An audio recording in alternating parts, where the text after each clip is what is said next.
Мен Узбаева Ғалия Амангелдіқызы тәуелсіздік құрдасымын.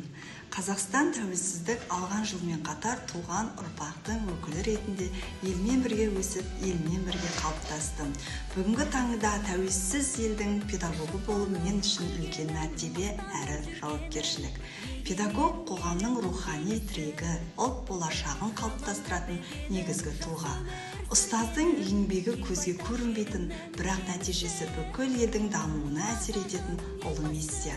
Өскелең ұрпақты тәрбиелеу, сапалы білім беру, олардың тұлға болып қалыптасуына ықпал ету тәуелсіз Қазақстанның жарқын болашағына жасалған маңызды инвестиция деп білемін.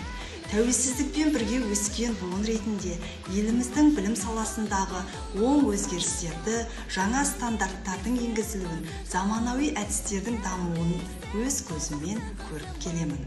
Осы үдерістің ішінде болып, білім саласын арттыруға өз үлесімді қосу мен үшін үлкен мақтаныш. Педагог ретіндегі басты миссиям оқушыларға тек білім беру емес, оларды адамгершілікке, отансүйгіштікке, еңбекқорлыққа баулу. Әрбір бала біздің ертеңіміз, ал ұстаз олардың жүрегіне бағыт беретін шамшырақ. Мен өз еңбегім арқылы қоғамдағы ұстаз мәртебесін көтеруге, оның рөлін кеңінен насихаттауға үлес қосуды жөн санаймын. Мен тәуелсіздікпен бірге жетілген тәуелсіз елдің білім саласын дамытуға үлес қосып келе жатқан педагогпын. Бұл менің мақтанышым, бұл менің таңдаған жолым.